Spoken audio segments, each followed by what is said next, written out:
right, everybody. We just wanted to say thank you for listening and tuning in. We have a great show tonight. Tonight, we're going to be talking to Duke Sullivan. He has a lot of Bigfoot experience. When I say a lot, I do mean a lot. He has a vast knowledge of these creatures. He has a hefty repertoire of experience under his belt, and we're glad that he could come on tonight and share with us some of his knowledge, and particularly some of that knowledge as it pertains to Idaho and Montana and the Bigfoot surrounding that area. And Duke, how are you doing this evening?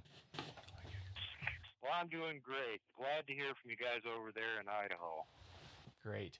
Yeah, we're super glad to have you on. I know we've talked a few times and we've really established a fun relationship, and we're learning more about each other and the work that you're doing. And can you kind of give us a brief rundown of what your latest work is doing right now? What are you working on right now? I got a bunch of projects underway right now. Since my channel on YouTube, World Bigfoot Radio, hit 1 million views, I decided that I should probably listen to all the people out there that were demanding I make T-shirts. So that's been well and truly taken care of. And if you're interested in some really cool-looking Bigfoot stuff, go check out World Bigfoot Radio swag on Facebook. And we're also in the middle of the adpocalypse on YouTube. And since YouTube's the home base of my show and I'm not getting paid for anything, thanks to the adpocalypse, to demonetize my entire channel, I'm setting up a new website, worldbigfootcentral.com, and I'm going to start posting everything there. And difference between my show and a lot of the other ones being that I'm not a podcast. I actually like to show video and pictures and whatnot. So unlike a lot of the other listen-to-it shows out there where they're talking about Bigfoot encounters and stuff, I tend to have a lot more researchers on and stuff, and they actually have pictures and video to share, the ones that I bring on. So if they're talking about blah, blah, blah, blah, blah, track the pictures right there. You can look at it.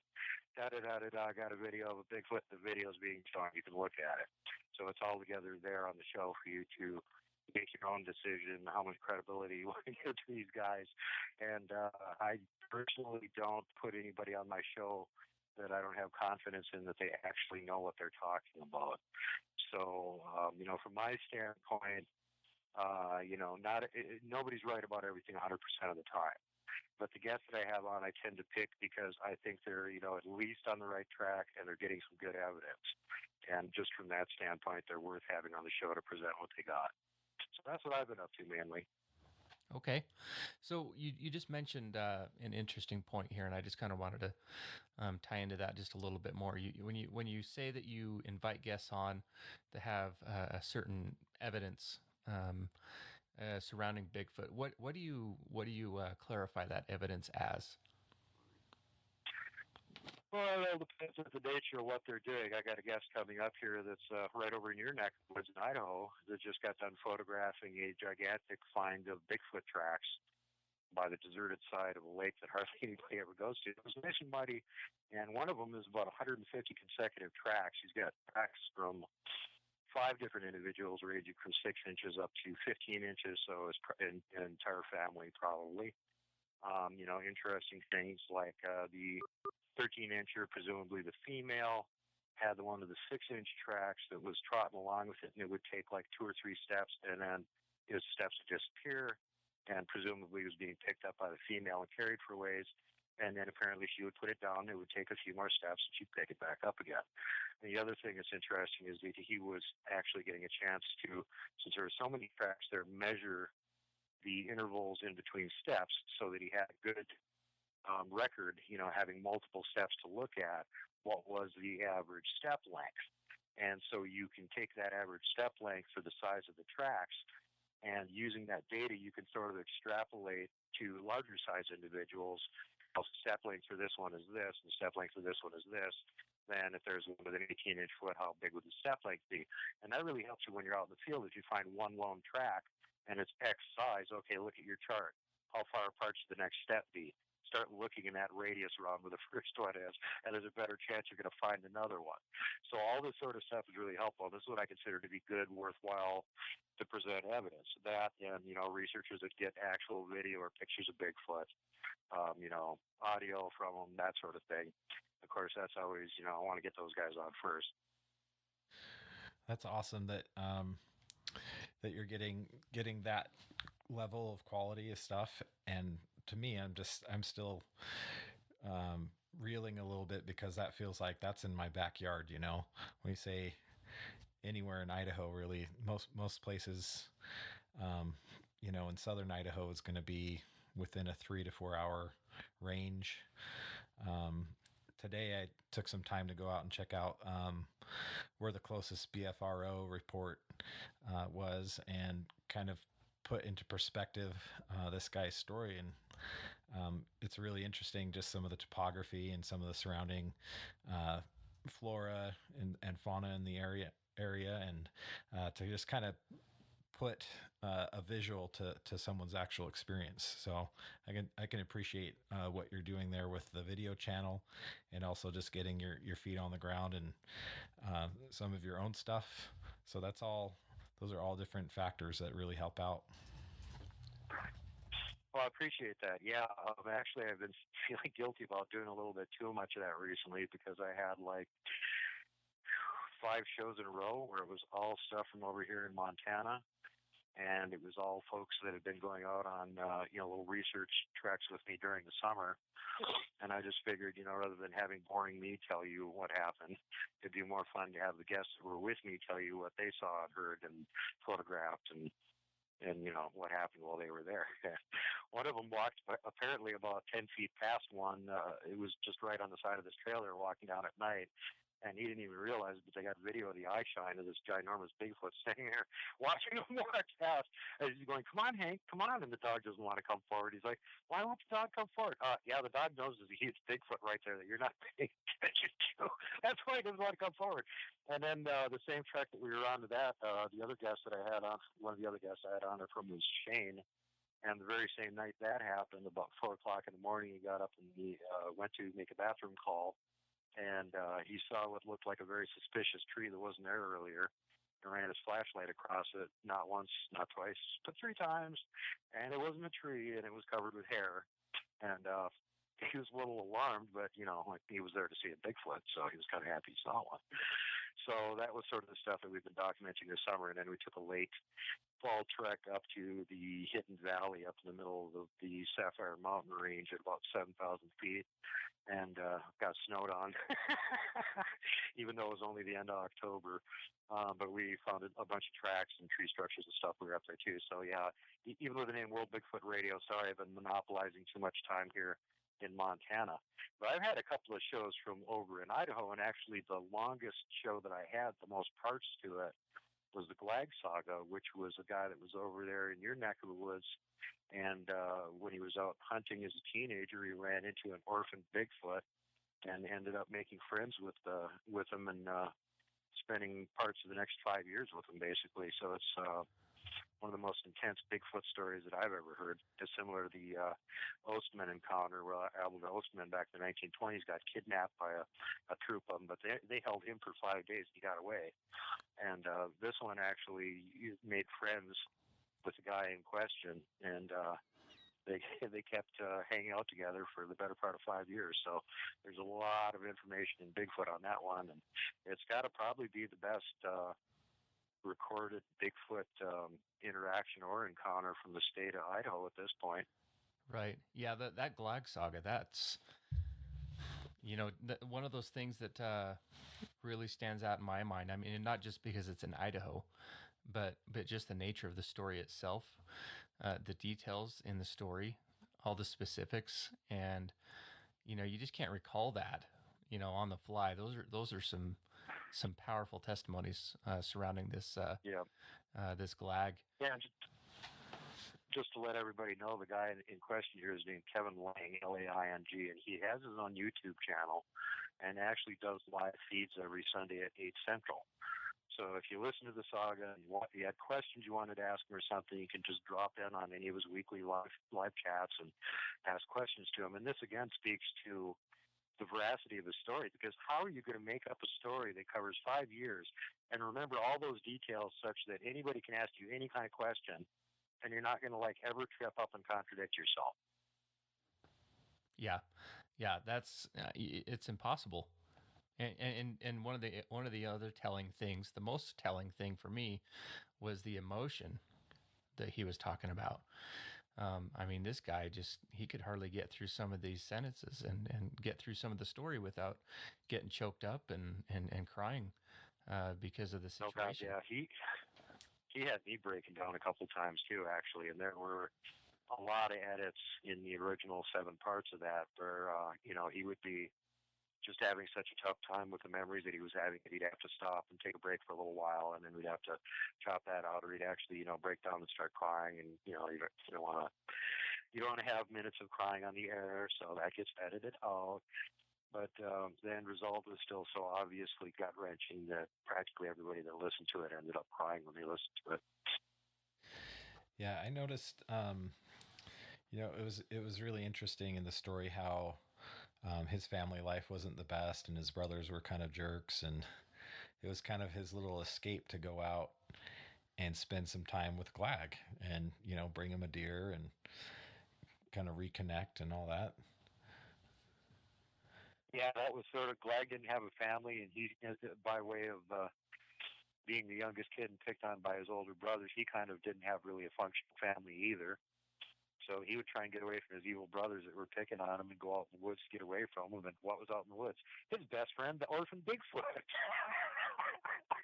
So yeah, if I was in his boots, I'd be totally encouraged to be there as much as possible. That would be way funner than hanging around with mean older brothers picking on me. So I mean, that makes total sense to me. So neither one of them had anybody else to bond with, to be their friend, and it's just the right age for it. We estimate now from the size that Glag was when he met him and when they parted company that Glag was a lot younger than him, probably 7 or 8 years old at most. Wow. When he first met him, and then 5 years older than that, so 13 or so when they parted company, and he was already over 9 feet tall at that age. Holy cow. So is there and I know that there was some stories that he told about when he would wrestle with Glag, and Glag really had to learn how to tone down his strength, because obviously there's a huge strength difference. Yeah. And I mean, yeah, Kevin was no wimp at this time. He was, in the mid 200-pound range. He was into wrestling and martial arts and everything. Right. He was like Mr. Muscle, and he was still twig like ragdoll compared to the power of a young Sasquatch. So yeah, and like he even mentioned that Glag knew he was puny and frail by comparison, and was trying to be careful, and would still hurt him occasionally. Mm-hmm. It kind of tells a lot. I mean, just the fact that he was able to communicate to Kevin what his name was, right? And at approximately 13 years old, that this thing was 9 feet tall. I mean, those things must grow fast for a reason. Yeah, well, they, I mean, don't to. forget. Well, for sure. I mean, I think they reach their maximum height sooner than a human would, but they probably don't reach their maximum size sooner than a human would. So in other words, if you're talking about like a human boy, 16, 17 years old, a lot of them are almost close to what their full height's going to be, but they haven't filled out yet. And it'll be like their mid-20s before they broaden out to get about as heavy as they're going to get. And that could be what we're looking at with Bigfoot too, where they actually, they get, and because you see a lot of these reports where they see 7, 8, foot Bigfoot, and that's what most of the encounters are. They see them at random, they're crossing the road late at night, or walking along in ditches, or driving along or something. And a lot of them say, well, it just looked kind of like a human, only covered with hair, and da-da-da-da-da. Well, you're seeing a juvenile that hasn't filled out yet. Because when you see an adult, it's more like looking at an elephant. These things are wide. You can't mistake them for a human. And I think that's a lot of the reason that people don't see the big ones, because the big ones, it's not part of our pattern recognition. We're thinking about Bigfoot. We're thinking about, okay, Jack Link's messing with Sasquatch. It's a guy with a furry suit. Okay, he's a big guy, but it's a guy with a furry suit. So that's what our pattern recognition is. We're looking for something that looks vaguely human, furry, and a little bit bigger than us. No. Think of something about as wide as an elephant, 10 feet tall. If it's standing in the pine trees, all you're seeing is its legs. If it doesn't move, you might think its legs are tree trunks. You won't see it at all.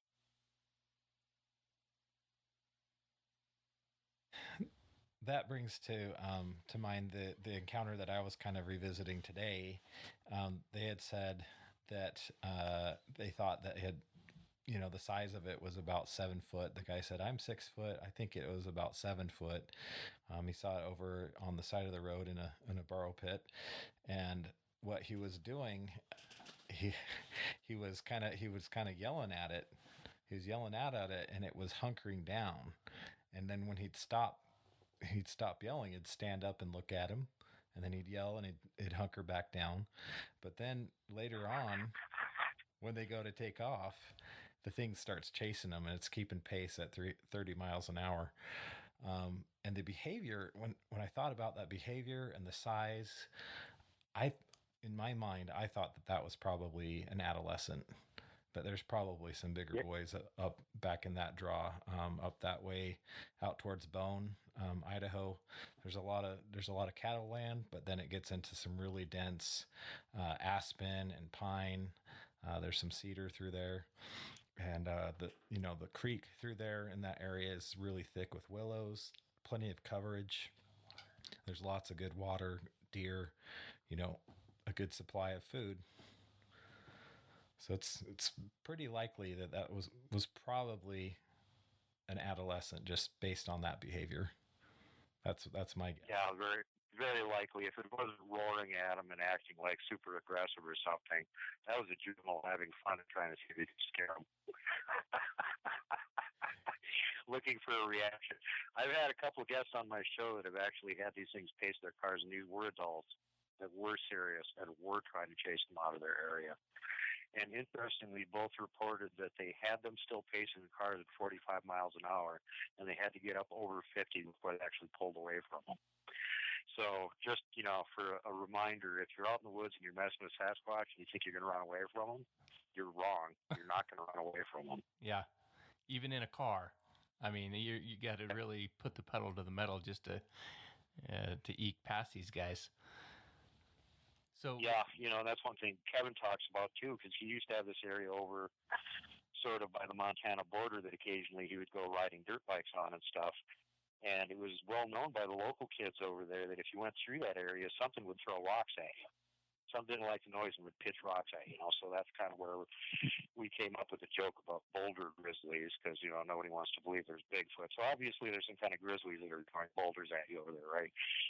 But again, this sort of contrasts the variation in behavior between certain areas, because you didn't get that sort of thing from over by where he lived, more toward, further into Idaho. It was over on the border where this was happening. And this is the same general area where the Bauman incident happened, as reported by President Teddy Roosevelt, where there's two fur trappers, and one of them apparently got killed by a hostile Bigfoot. And there's been, quite a few reports of people being attacked by Bigfoot over in this area. So it's, again, they don't always act the same in every area. In some areas they're, pretty neutral, and they don't really care what you do, and they'll just kind of fade back from you and stay away from you. And other areas are really territorial, and if you go in there, you're asking for it. So it's best if you're going to go out in the woods and do any research on Bigfoot or something, get some background information on the area you're going into before you go into it. Right. Yeah, that's super important. I kind of wanted to backtrack just a little bit, with this, with Glag, and even with the story that James had done some research on today that he just talked to us about up in Bone, Idaho. Seems like there's a little bit of a sense of humor with these creatures. A little, that's what I'm thinking. Do you think that's true? Absolutely. And not only does that come through, and Kevin will claim 100%. Yeah, they got a sense of humor. They would think that the Three Stooges are the funniest thing ever. They've got a very physical sense of humor. If it doesn't hurt you seriously or something, it's just funny. Ha ha ha. Right, slapstick comedy. And slapstick comedy. He even talks about the first year that he knew Glag, you would bring out books, and he would read books to him. And Glag liked the books better that had pictures. And Glag's favorite book was Dr. Seuss' Hop on Top. Again, physical comedy. And he just thought that was hysterically funny. That was like the funniest thing ever. So that's the Bigfoot sense of humor right there. So if they're pitching rocks at you and, you know, getting a reaction out of you, if they slap your house and you freak out and run out, scream and run outside, you know, this is the same thing as like the rotten little neighborhood kid taking the bag of dog excrement, putting it on your front porch and lighting it on fire and then waiting for a reaction. It's the same thing. They just can't light the bag on fire, so they're finding other ways to do things like that. Yeah, it's like Dennis the Menace, and what is it, Mr. Wilson? Like, yeah, just pranking. Yeah, exactly. And you know, I have a friend up in Alaska that was telling me about what they were doing around the property that they were on up there, and they were just right out in the middle of nowhere in the Alaska Triangle, and they knew they had a troop of them right up next to the house, and they would, like, you know, knock over the wood pile. Human has to come out and pick up the wood pile again. That's funny. Let's watch him pick up the wood pile. You know, the house has like no trees within like 50 feet of it. Yet there would be like big tree branches on the roof. You know, where'd those come from? Yeah, the human's got to climb up and get the tree branches off the roof. A caveman down in New Mexico who has them all over his property way too often reports that they like to move his tools around. They'll take his tools and hide them for a couple of days, and then they'll bring them back and leave them somewhere else or something. He was underneath his car working on the car in the middle of the night. One of them actually grabbed him by the ankle and yanked him about 6 inches, scared the living heck what out of him. You know, and that brings up an interesting point. Is just because they're doing these things doesn't mean they're being nefarious, right? It doesn't mean that they have ill intent necessarily. It might seem that way. But like you said, the human has to come out and pick up the wood pile. The human's going to come out on the porch and yell at me. That's really funny. And, you know, just get a rise out of people. That's pretty interesting behavior if you really if you look at it from that perspective. Well, and the other thing is, you know, we've had a chance to actually like verify this. And by that, I mean, I have people contact me often enough that have these weird things going on around where they live and ask me what I think about it. And generally, it's not usually an aggressive thing. It's usually something like this, where they think it's funny. And I always try and tell them, you know, unless it's overtly aggressive, the best way you can deal with it is pretend it's not happening and just ignore them. And if they don't get any reaction out of you, they'll get bored and they'll give up. And virtually every time, that's been exactly what happened. As soon as the humans started acting like they weren't there and quit paying attention to them, they lost interest in doing it. Yeah, that's very telling. And the curiosity aspect, you know, I was thinking about how attractive would, you know, a bike with the handlebars upside down and buried in the ground be to them. You know, they'd probably be so tempted to go up and figure this thing out and make the wheels spin and what is this thing? Now, there's something weird about bicycles with them too. Wes had a report on Sasquatch Chronicles where a poor kid had been like assaulted in the middle of the night. I don't know if it was a noise, his bike was making some kind of squeaking or something, but it basically like grabbed the wheel. He went flying over the handlebars and then picked the bike up and lobbed it up into a treetop. And after this, I started I filed it away in my memory and went, okay, that's pretty weird. And I've encountered 3 different reports since then of people finding entire bicycles like 30 or 40 feet up a tree. Don't ask me what that's all about. I have not got a clue, but it's pretty weird. Well, that's some massive strength too. I mean, I could probably throw a bike like 10 feet max. Yeah, unless you're like a world-class, caber tosser or something. I don't think you get it much further than that. Even the lighter bikes, they're just not aerodynamic. It'd be pretty hard to throw it up in the air and get it, about 10, 15 feet up. Yeah, it's like those hammer throwers from the Olympics. You know, they do a big old spin and wind up before they're chucking that heavy object. Yep. And actually, I sort of used to do that, so I know exactly how that works. For a human to throw a full-size bicycle 30, 40 feet up the tree would be very, very difficult to accomplish. You wouldn't expect to see that very often, and especially not out in the middle of the woods where there aren't even any bike paths. Yeah, and I've also heard of the fascination that they have with mylar, like mylar balloons, and just anything that's shiny that's kind of going to catch their attention.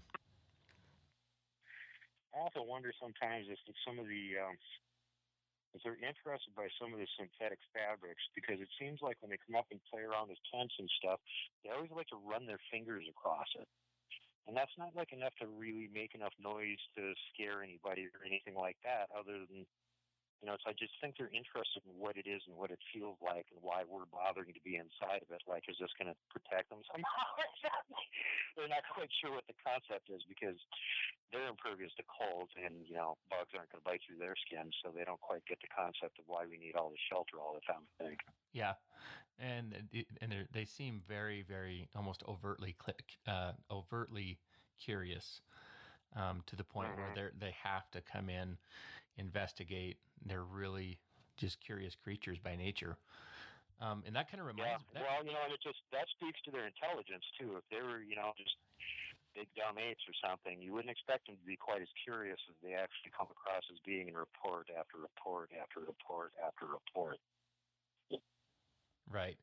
And it was I don't know, I think it was 4 or 5 months ago, you had Timothy Renner on your show, and I own all his books, and in one of his books, it talks about, there's a lot of the reports that he brings up in his books. He refers to them as wild men. The news article does anyway. And there were some that claimed to have witnessed a large, hairy, bipedal, wild man creature, Bigfoot, whatever you want to call it, actually wearing clothes. Have you heard that before, or is this an isolated? I've heard of it like 2 or 3 times. The 50 Years of Bigfoot story, her grandpa in the story actually gave the alpha male in the troop that he was friends with clothes, and he couldn't really fit into these gigantic overalls that he had very well and didn't want to wear them. But he did have a white shirt that was like, quintuple XL or something like that. And he likes that, and he wore it until it fell apart to nothing but just the collar still hanging around his neck. I heard Kat had another report where, and man, we have no idea what was behind this really weird report, but it was a guy at a forestry station, and he heard a really loud knock on the door. He went over and he opened the door, and he swears up and down there was a Bigfoot standing there, again with like blue overalls on. He looked like the Hulk because they were all ripped up because they didn't fit him. And he said food and stuck his hand out. And the guy was so shocked he didn't know what else to do. He just reacted, and he grabbed off of the table right next to him where they had a whole bunch of candy bars for, like somebody's got hypothermia, they're starving, whatever, here, eat a candy bar. And he threw a handful of candy bars into his hand and just slammed the door shut. Oh, my gosh. He shocked for a few minutes, and then when he opened the door, it was gone again. And wow. So, it's like again, we have trick no or treat. idea what was going on there. No kidding. That's some trick or treat. But this poor guy just about had a heart attack, and he never mentioned it to anybody for years. And finally, he managed to track her down and went, nobody else would believe this story. I got to tell you this. And, he told her the story, and that's just, fascinating. I wish I could give you more information on why this thing would be actually wearing overalls, because they don't need to. They don't need clothes, and I don't know why. Maybe he figured if you put this on, you think he was a human and you give him food. Yeah. Oh my gosh. God knows what they're thinking. No, that's really interesting, though, the fact that they know what to do with the clothes. Like, obviously, they... So in 50 Years of Bigfoot said that the alpha, and as much as they see us wearing them all the time, they don't know how to get into them. So Grandpa had to show them how to step into the legs and pull the overalls up and everything. And he didn't really want to do it. And then when he did try it, they didn't seem to fit him very good. And he just kind of abandoned the whole thing. But he liked the idea of a shirt, apparently. For some reason, that one wasn't too bad, and he liked that. But, it's kind of hilarious because you got this huge alpha that's got this white shirt on. It's like, it's a good thing that you just kind of let everybody else do all the walking around and looking at stuff, because you'd stand out like a friggin' sore thumb walking around with that thing on. Anybody would see you, which tells you, again, this is a good example of how the big ones manage to just, like, they don't move around a whole lot unless they have to. They sort of, stand thicker cover and let the littler ones run around and do all the recon and gathering and that sort of stuff, and then they come out when it's time to squash some big game animal that they want to eat. Well, and that also lends credence to their communication patterns to each other. I mean, is it, Yeah. the whistles, the knocks, the whoops, there's different Yep. patterns that they have that they've got to know from a distance kind of what's coming, what's up. They have their own surveillance system. Yep.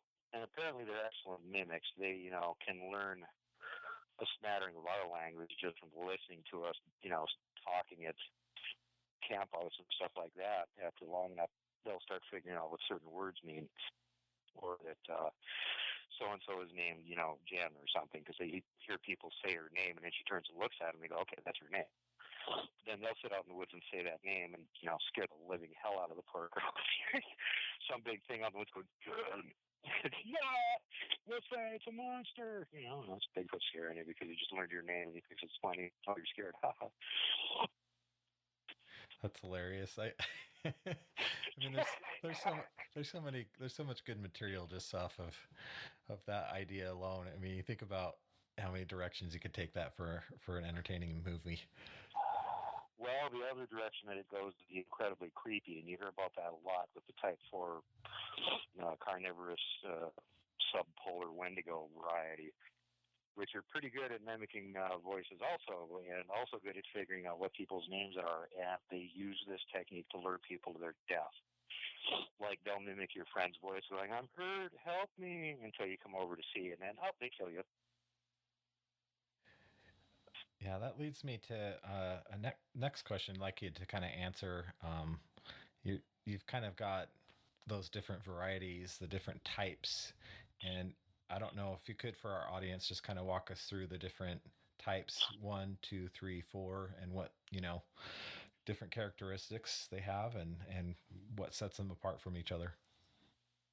Okay, well, this is a tall order because, first of all, I want everybody to keep in mind that this is not a scientific nomenclature that is designated as 100% one to use, because nobody has such a thing.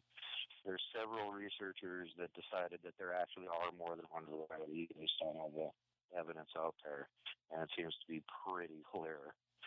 And they've all got their own little systems for classifying things. Some people actually try and classify dogman as part of the subset of Bigfoot, which I think is ridiculous. Upright canids are obviously not hominid, anthropoid. They don't belong in the group. And then other people throw in like some of the little people or something like that, or they just number them a little bit differently. But for my purposes, a basic 4 types. There might be some other ones that are sub-varieties of them, or they might even be in their own distinct variety, but they're so limited in range and numbers that I haven't bothered listing the 4 basic types. So first of all, type 1 would be Patterson-Gimlin Patty type Bigfoot. They range between like barrel-shaped and V-shaped, depending on if they're males or whatever. Some of the males tend to be barrel-shaped too. Apparently, if they eat a lot, and you get the ones that are really muscular and like super bodybuilders and stuff like that. They all have a basically kind of a human-looking face with not much of a forehead. Deer mouth with a sagittal crest, a point on top of their head. They have all that hair all over them. The face is mostly covered except around the eyes and the mouth with hair. And they're, for the most part, shy, retiring, and pretty much will leave you alone if you leave them alone. Although some of them can get territorial and some of them can on occasion be dangerous. Type 2s live more in the south. They tend to be not quite as big. Some of them have longer hair, some of them have shorter hair. Any of these come in just about any color you can imagine. So color really isn't having to do it. The ones in the south, like I said, those are the ones they would call like the southern wood booger types. You generally don't hear about them having sagittal crest. They have a more round head. They look less human and more like a chimpanzee. And they seem to be in larger units. I don't live in the south, so I have to rely on what other researchers down there have been telling me. But they're saying that the troop sizes will be a little bit bigger. They tend to be more vocal. If you got them in an area, you're more likely to hear them making calls and hoots and roars and weird noises like that at night. And they're also they're the ones that tend to be the tricksters. They like messing around with people. They think it's funny. And they also can be more aggressive than type 1s and basically more dangerous to deal with. So not hostile and aggressive per se, but a larger percentage of more aggressive behavior. And of course, some that are dangerous and will just kill people. But I just tell everybody that any of the first two classes of Bigfoot, like human beings, that most human beings are peaceful and nice to each other and get along pretty well. And you have some dead being types that'll eat other people, or crazy psycho mass killers that don't like anybody, and if they get the chance to kill somebody and get away with it, they'll do it. If they were real creatures, which they are, you would expect that there would be aberrant behavior occasionally in the group, which there is. So you get these ones that are aggressively dangerous. You don't know what you're going to run into. You always got to be careful. Third ones are rare, especially in the lower 48. There is some down here in some areas, but they're not really widespread. But thankfully, these are what Cat Hansen would call face eaters. The Micmac Confederation over on the Upper East Coast called them the Gugwee. The northern Minnesota tribes called them the Tugawee. Up in Canada, they're called the Bear Man. And they sort of look like a Bigfoot cross with a baboon. They've got a snout on them. They've got a lot bigger eye-teeth fangs on them, like 3-4 inches. And the rest of their teeth seem to be more made for meat eating. The reason they're called face eaters, I don't really think I want to go into that very much. It's pretty gruesome. I'll leave it to your imagination. But they smell really bad. They stink. They smell like rotting meat. Part of the reason is because they are scavengers. If there's like corpses of dead animals lying on the side of the road rotting for 3 or 4 days, they don't care. They'll eat it. In fact, if that's the sign that they're in the area, if you got that kind of stuff laying on the side of the road and it starts disappearing on the weekends when the road crew ain't showing up scooping it up, you should get suspicious. Something's doing it. And also when people see Bigfoot messing around by graveyards and stuff, sometimes it's actually these, in fact, most of the time it's probably these critters, because if they have an opportunity to, dig up a grave and eat something, they'll do it. So that's another creepy side effect of these things. But they're pack hunters. They're largely carnivorous, especially in the winter. They tend to be in a more northerly climate where there's more winter, so you're going to have to eat more, more meat rather than plant matter. Because keep in mind, if you're up north of the border very far during the winter, what's available plant-wise to eat requires that you be an unwilling with a double or quadruple stomach in order to digest it, because it's all this really tough fibrous plant material that normally you wouldn't be able to eat. Even a gorilla would have trouble with it. So a lot of these guys are going to be, if they're living up in that climate, accommodating to the fact that they're going to be eating meat most of the year. This is especially true of the type 4, which is almost never seen in the lower 48, and I like to say is mostly Canada's problem. They seem to like the cold. You don't tend to see them in warm climates ever. There's a sub-variety along the mountain chains in the eastern U.S. that are referred to as the Junosco because of the name the Iroquois Confederation is using for them, and that a couple of the tribes had crossover. They had descriptions of this thing that matched exactly with the descriptions of what the northern tribes are calling the Wendigo. And contrary to the propaganda that Algernon Blackwood, French fur trappers and loggers came out with, if you go back far enough and look at what the actual information on it was before they added all these layers of supernatural superstition and horror to it, there wasn't really anything supernatural at all about this critter. I think it was Father Guinard in his book Monk's Detectable Lay. He was talking to the natives about this, and if I recall, this was like in the late 1700s or early 1800s, so way back there, before there had been much colonization or any chance for any of these, reports and legends of this to be misconstrued in some way.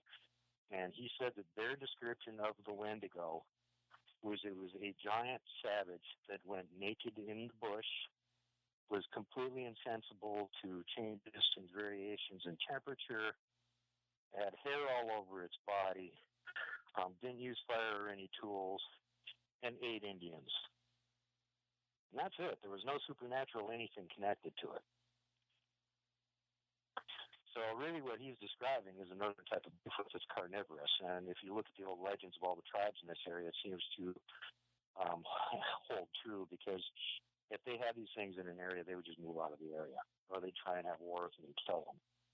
There was no living in the same area with them, which is completely different than what you find over in the Pacific Northwest, where they have the type 1s.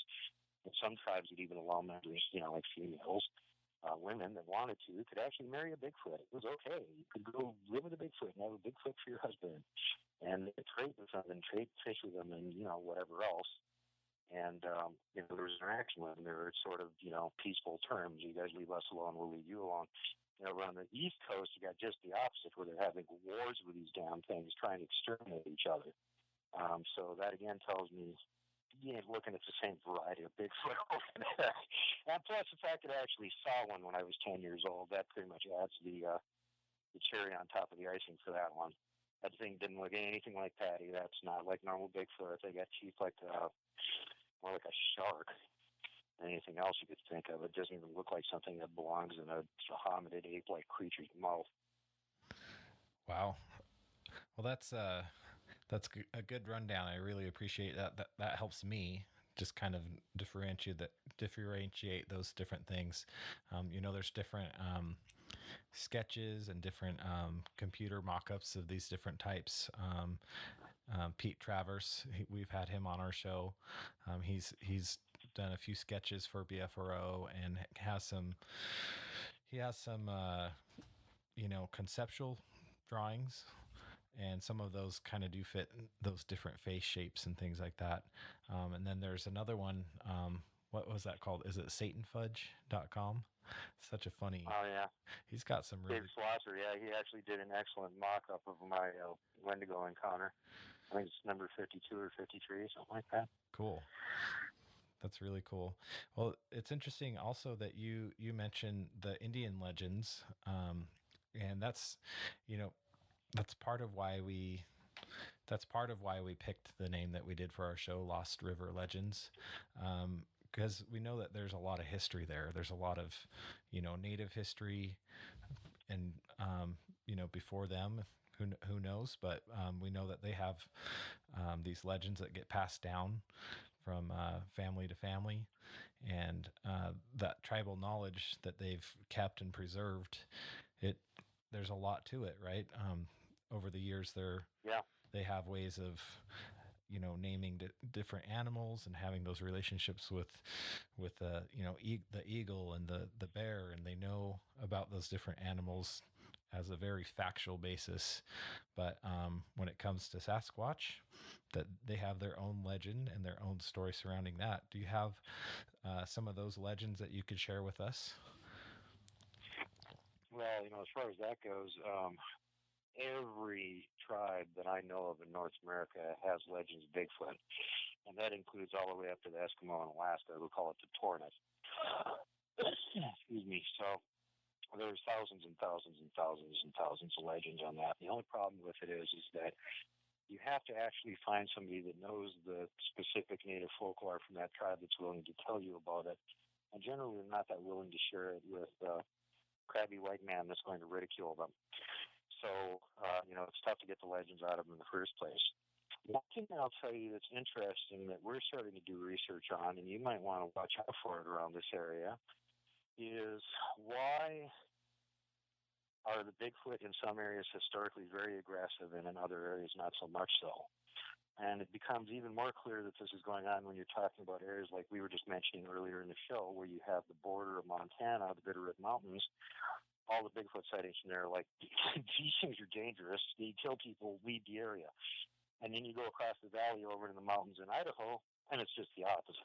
They're not dangerous. So mostly they'll just avoid you, and you don't really have to worry about it. So, what's the difference? And then we started looking at other areas of Montana. Just western Montana has most of the Bigfoot sightings because it's most of the forested mountainous region. Eastern Montana is all high plains, so there's not much out there. But in that area and into Idaho, and even into Wyoming. If you look at the areas, and Kelly Shaw from Rocky Mountain Sasquatch has also noticed this, that southwest Montana has a lot of aggressive Bigfoot sightings, including attacks and people going disappearing and people being hurt or killed by them. Which, of course, people like to cover that one up. We've had a gentleman named John Stoner who was attacked riding into Missoula in 1882. I had one of them jump on him and his horse and attack him 5 miles outside of town. So it goes back that far, right here. The areas north of here, you go up in the Flathead Valley and stuff, and around that area, there's Bigfoot reports, but they're never aggressive. So what's the difference? Well, we started looking into this, that this actually goes back to before the white men were around here and the native legends themselves, because you talk to the local tribes and what's your take on Bigfoot. And they all have a little, they all say it's a real thing, but they all have a little bit different take on it. And then you start noticing that the tribes that like to war with each other a lot and were really aggressive said the Bigfoot around their areas were really aggressive and would kill them. And it's interesting to note that most of the areas where we get these, historically aggressive encounter after aggressive encounter seem to be the same areas where there was aggressive hostile tribes living originally. So that's an interesting correlation, Duke, on why those creatures were being so violent towards humans. I've thought about this myself, because it seems like there's encounters that are very violent, very scary, where people go missing, they're killed, or maimed, and these creatures are just the display of strength and the display of anger is just off the charts. Do you think, I've heard multiple reports. One of them was on Sasquatch Chronicles, where Wes had this, I think it was called like the deathbed confession or something, where this gentleman had confessed to some missionary type people that he used to hunt these creatures as part of a government agency. And he would report that he would, they would go out with these groups of different hunters, and then he would hunt these creatures from a helicopter, no less. So part of me is like, well, if that's all these creatures know in some of these areas, that they're going to be hunted by some government agency, of course they're going to have a sordid hatred of humans. Do you think that's a possibility? Well, I mean, that's really recent, so that doesn't explain, centuries of aggression in certain areas that we've got. That's just the recent government. We haven't had the technology for helicopter hunting Bigfoots for a lot, is what I'm saying. But I think a lot of that's happening. It isn't that they're trying to collect type specimens. It's that the Bigfoot are becoming a problem. They're either getting too friendly and the local humans are all seeing them, or they're like actually aggressively causing problems for humans, killing livestock, maybe making people disappear or something like that. At that case, they have to send in the cavalry and get rid of the bothersome Bigfoot, so that, it doesn't become some sort of an actual news report or something. God forbid that should happen. So I definitely think that sort of thing is going on in certain situations. But again, I lean away from that being, before we had the air cover to do anything like that, we're pitiful on the ground. You could put hundreds of people in the forest and Bigfoot can easily elude us. So that's not going to work with that, until you actually have that air cover. So, I mean, recently, there could be certain areas where they're getting pressured from, government agencies coming in and dealing with the aggressive ones, and they're reacting to that. But I think in a lot of cases, it's just observation. Like we are Bigfoot's TV. They don't have a TV or a Nintendo. So when they get bored, they go watch humans, because humans are interesting. We do stupid things. We're fun to watch. And, they'll make little blinds by trails that humans walk on just so they can sit there and watch us walk past and see what we're doing. So that sort of observation, I'm sure they were doing that back when the white man wasn't around and it was just the native tribes. And if what they were seeing was the native tribes warring and killing with each other, they probably didn't want to interact with them, figuring they were going to get the same kind of treatment. And when they got too close, they're afraid for their safety, so they're going to react very hostile and get rid of these damn dangerous humans that kill each other all the time. So to me, that just seems like after a long, long time of dealing with the locals that were basically hostile and aggressive even toward each other, they would just develop that attitude that all humans are hostile and aggressive. I don't know the difference. You all look the same to me, sort of thing. I don't know the difference between different tribes and different kinds of humans and stuff. They're all just humans. You're all aggressive and not to be trusted. And, how long does it take for that to become ingrained in the local Bigfoot population where humans are aggressive and dangerous and not to be trusted and run them out of your territory? Right. It comes down to how much of that is ingrained in their instinct and their evolution, and then along with, well, hey, they have a language or some way of passing it down. Yeah, well, we know they have a language, and they definitely can communicate to each other.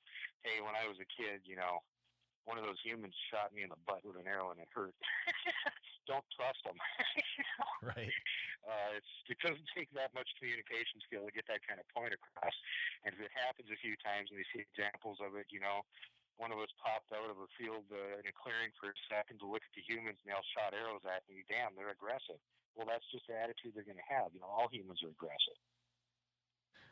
Well, and going back to the government involvement of maybe possibly removing some of these. I mean, I think there was a bear attack up in the Grand Teton area. That's just around the corner for us.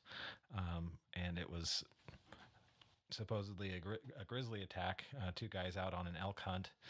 And one of them didn't make it. The other guy made it out of there. But then, of course, the reaction is, well, we got to go find the bear and kill it. Well, How do they know that's the bear that did the deed? If that, or is that... Yeah, unless it ate part of them and you can examine its stomach contents soon enough before it's digested, you don't know. Right.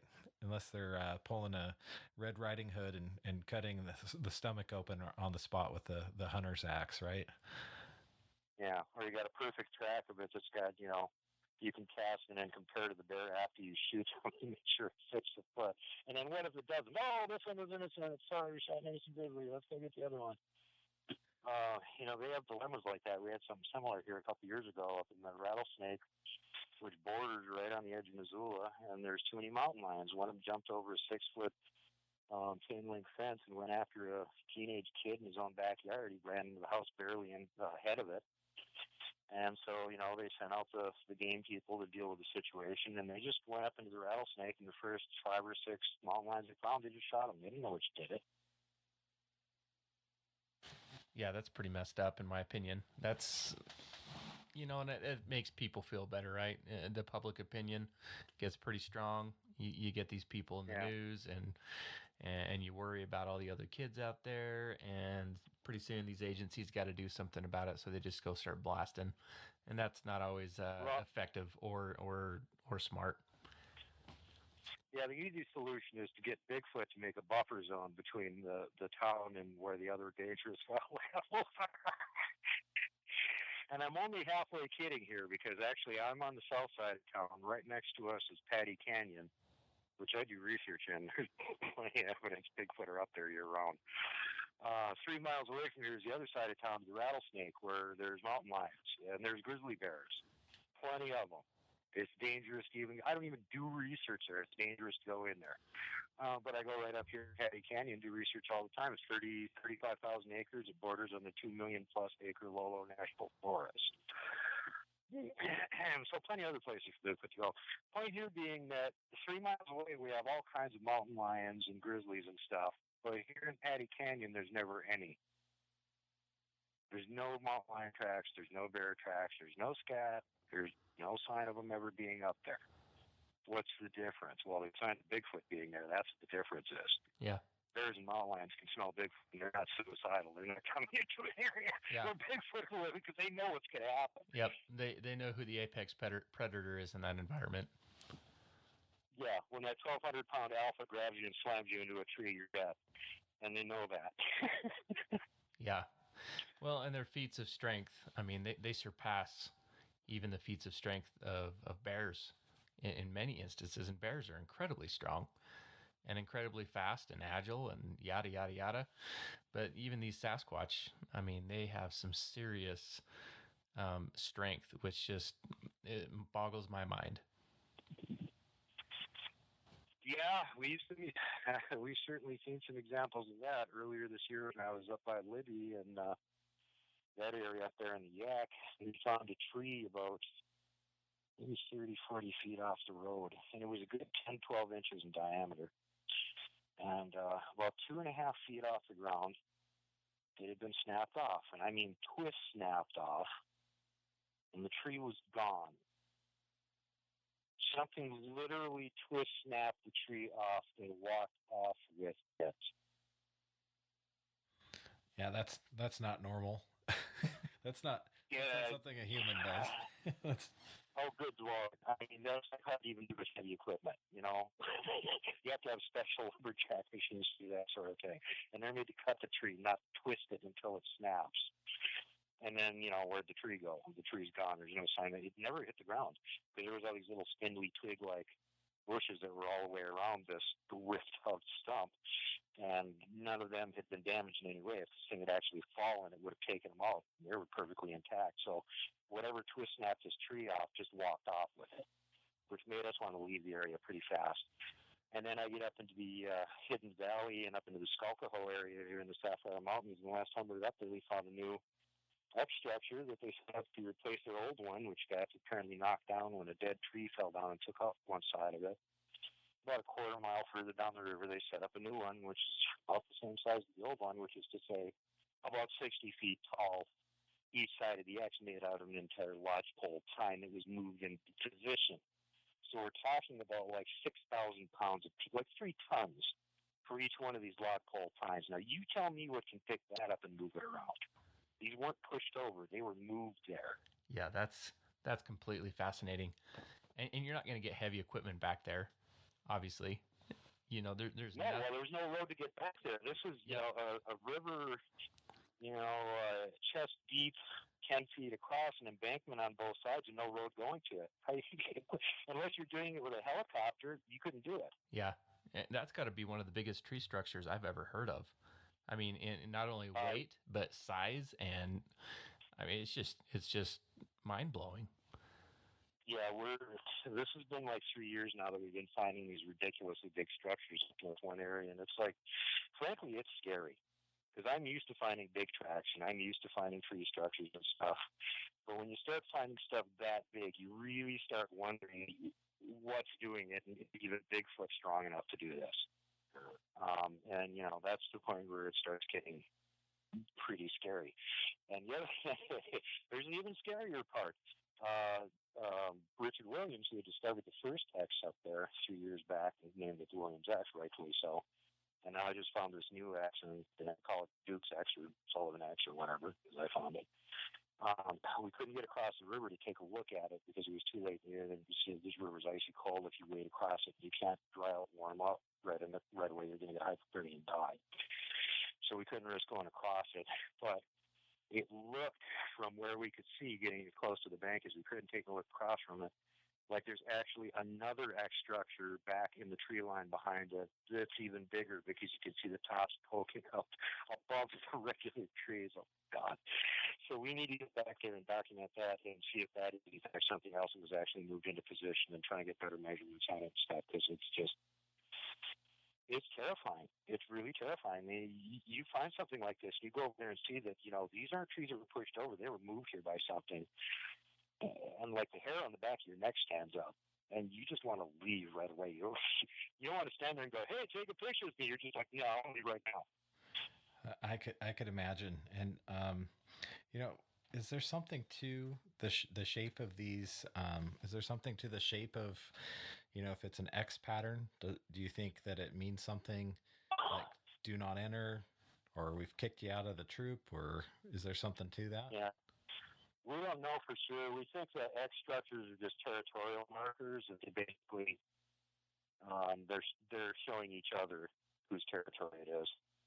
And there's, you know, one theory is that each member of the troop may actually make their own little X's or something whatever size they want, depending on how big they are. So you'll find all different size ones. But the alpha will make the biggest one that he can in the area to show how big he is. The bigger the X is, and alpha is making it by himself. Nobody's helping him.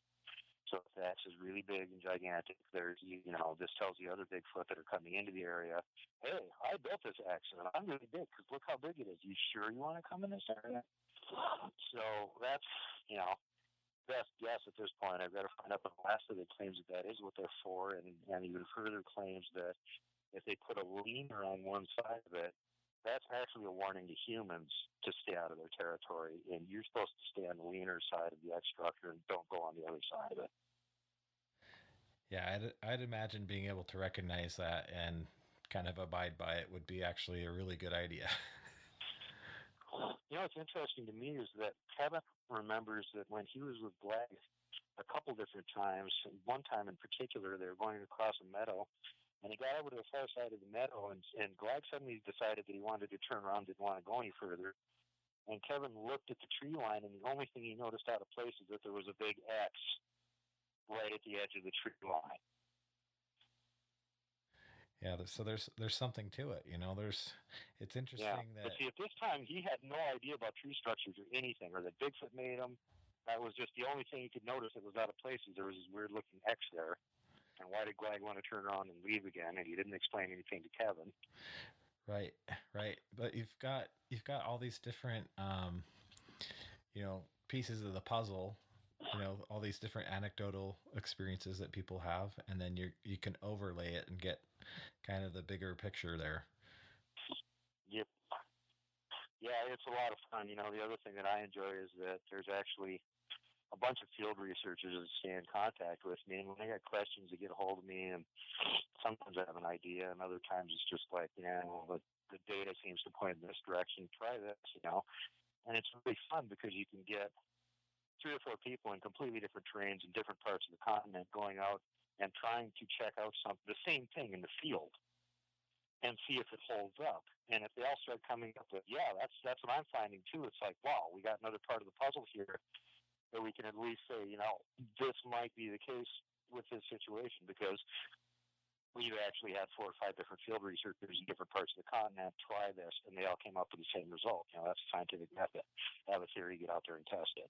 Exactly. Yeah. Hypothesize, I think it's this. Why don't you guys try the same thing? Exactly.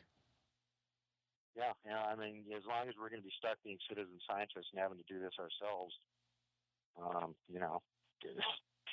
let's use their own methodology so they have less to complain about. When they're finally forced to admit that it's actually real, we'll just hand them a huge pile of information. Go, here, you're done. Right. Yeah. There's mountains and mountains of evidence when it comes to, the tracks, the trees, the scat, the encounters, the sounds, the sound recordings. We've got hair follicles, things like that. So it's quite a bit to really go off of. Yeah, I always enjoy that when I hear somebody going, well, there's no evidence for Bigfoot. Well, I know that's your mantra that your favorite guys like to say, and you like to regurgitate it, but that doesn't mean it's true. In fact, there's tons of evidence for Bigfoot, and you haven't looked at it. Matt Squatch just recently did one of his little segments on that, the evidence for Bigfoot, which is longer than usual. I think it was around 18, 20 minutes. But as usual, he did a great job of breaking everything down, going A, B, C, D. Here's the evidence for this, here's the evidence for this, here's the evidence for this, here's the evidence. We have like 100 times more evidence than we need to prove this in court. Could we actually get it in there as a case? Like whose vocal, whose evidence do you want to hear? You don't consider this hillbilly that's a moonshiner to be a very good witness. Okay, how about a cop? How about dozens of cops? How about judges? Who's who do you consider to be a valid witness? Because we can produce them. Forestry people, we can produce them. What level of evidence do you need? They're just being intractable because it doesn't fit with their preconceived notions and their dogmatics, not real scientists, and that's the bottom line. Yeah, we hear that a lot on Sasquatch Chronicles with Wes. I mean, he's nearing his 500th show here pretty soon, and he's saying that regularly. Hey, I have all types of witnesses just on my show, not talking about any other show, but just on his show. Yeah. I mean, he's got mountains of, I don't know how many witnesses that he's he's done so many shows, but sometimes he has several um, encounters per show, guests per show. He's sitting on probably thousands of these people, and they have a varying backgrounds. I mean, Yeah. from professional. The other thing you're not, I know Wes, and he actually probably hears 6 encounters for each one he actually records and puts on the radio. Because a lot of people will tell him their encounters and they don't want to be on the radio. So, even if he only had one guest per episode, which he does sometimes, but sometimes it's more than one. 1 times 500 times 6. How many is that? It's quite a bit. So there's at least 3,000 reports that he's heard. It's probably considerably more than that. And it's just the ones that Wes has heard. Well, then you've got the curated ones on BFRO. You've got several other outlets where people want to report. You've got RMSOs doing some great stuff here in this area. So I'm a big fan of Kelly Shaw. Got to have him on my show at some point. I keep pestering him, but he doesn't like to do radio shows. Well, I'd like to do the same. I think he'd probably be a good guy to go out with in our neck of the woods, because he's covering quite a bit of range, but a lot of the places that he's been are right in our backyard, pretty accessible, and he seems to be a pretty good tracker, so I can trust that. Yeah, he is. Yeah, he is. And that's another thing that always throws me, is everybody's like, there's no evidence for Bigfoot. You might have heard of Utah Sasquatch, the Project Go and See, where he encouraged everybody to go out in their own little area, use his techniques, see if they could find Bigfoot evidence. And I sort of did the same or a similar thing this summer without actually announcing it. I just kind of jokingly referred to it as Project Put Up or Shut Up, where I basically threw the gates open and said, anybody that wants to go squatching, doesn't matter if you've never been squatching before, doesn't matter if you're a super expert, I don't care if you're from Iceland, I don't care where you're from, if you got the wherewithal to show up, I'll take you out squatching, okay? So I did that a bunch of times this summer. So if I was completely full of it, like, that's pretty much asking for it, right? And every single one of these people came away completely convinced. Several of them now have learned enough about the situation that they can go out and do their own Bigfoot research. They're out by themselves finding tree structures and tracks, okay? So, it's one thing to talk about this, but when you can take somebody that doesn't know anything about Bigfoot out into the woods and go, okay, let's go find some evidence and just trot them around. The best example of that was probably Michael. We had 1 hour. We went up to Deep Creek, which is about 10 miles away from here, and shortly before dark. Got no more than 100 feet off of the road, probably, and found like 2 or 3 knuckle prints, a couple footprints, some tree structures, a bunch of overturned rocks, 1 hour. Ooh, it's so hard to find Bigfoot evidence. And he found the knuckle prints. This is the first time he ever went squatching. I was just telling him, well, make sure you look this area right here, that's been disturbed, look over here, and start finding the stuff himself. Yeah, it sounds like it's a little less difficult than an Easter egg hunt out that way. Yeah. Actually, when I had Rich Soul on here, and he used to be a member of the BFRO, great guy. He's got 2 books out on tree structures, which is like what anybody else on Earth has. And we kind of got on that subject and went, well, finding Bigfoot, 10 years. Finding Bigfoot. And he just starts laughing and he goes, seriously, guys, it's not that hard. So, I don't think they were too serious about finding Bigfoot. They were serious about staying on the air and teasing people, but they weren't too serious about finding Bigfoot. Because, I can take a couple people that don't know a whole lot and maybe like one that's a pretty good squatcher with me and go out for a weekend and practically find more evidence than they did in a given season. Well, I think Brett and I will have to take you up on that this spring. because you're just Well, heck yeah, come on over. you're There's no just a shortage of places to look.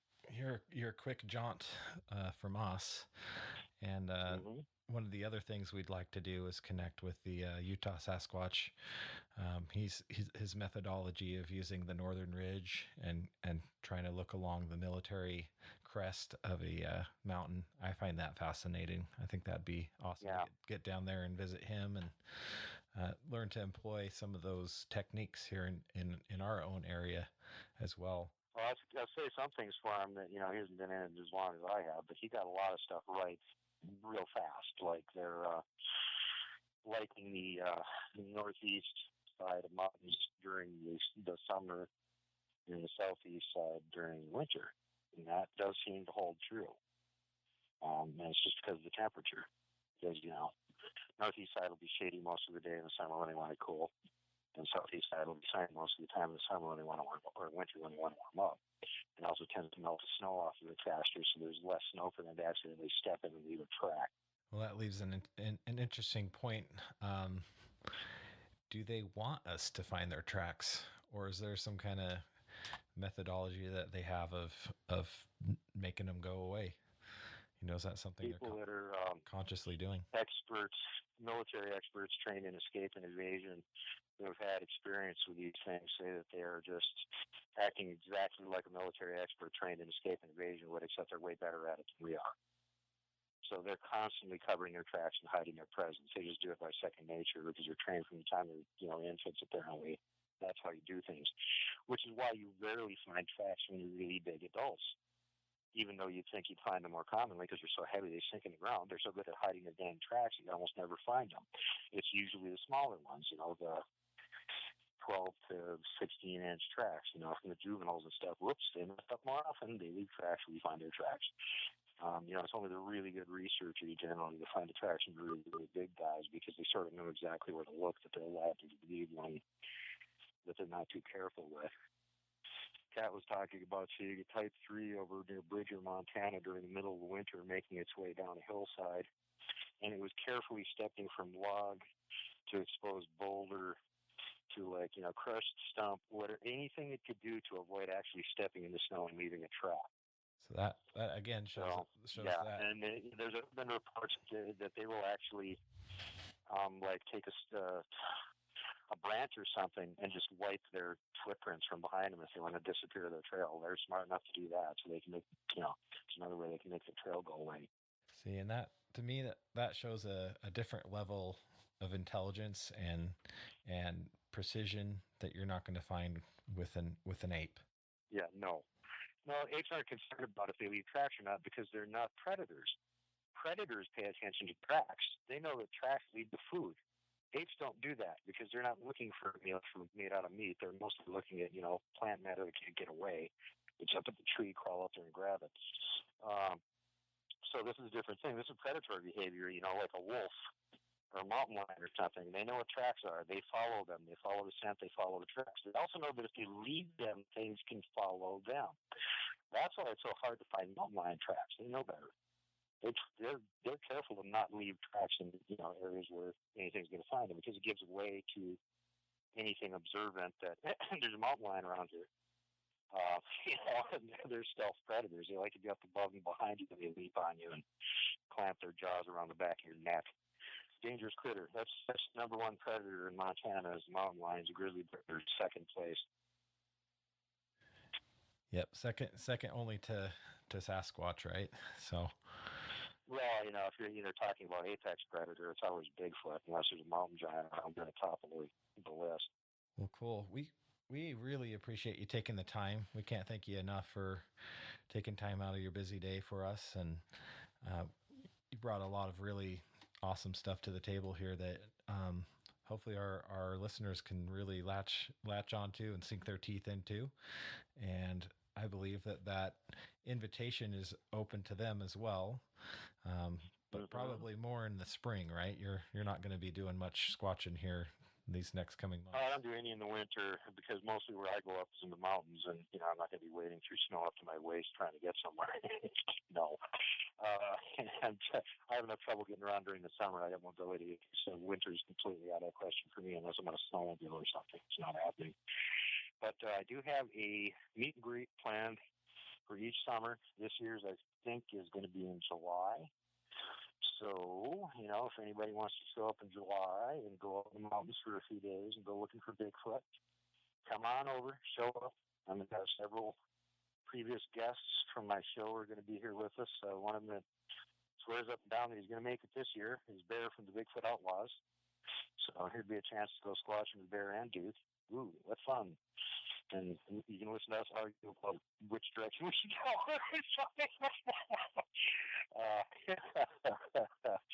But I have, several other people that have been on the show that are also in nearby areas that are saying for sure they're going to make it next summer. So it should be fun. There should be a little bit bigger group. And, I've got areas where we could spread out 10, 20 different campsites and also be in an area where there's plenty of Bigfoot activity.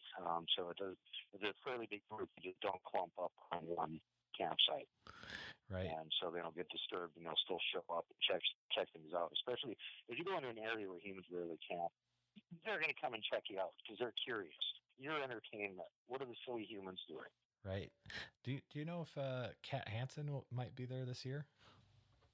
She might. It depends on her situation. She had a little bit of a fender bender and got hurt here not too long ago, so she's trying to recover from that. She's got all of her health and mobility issues covered by somebody. She'd probably show up for it, so that'd be fun also. Yeah. Well, did you want to go ahead and plug your YouTube channel and your site one last time for our listeners, and then we can sure send you on your way? All right. Anybody that wants to check out my ongoing video and audio chat presentations, go over to Brian Sullivan, BrianSullivan.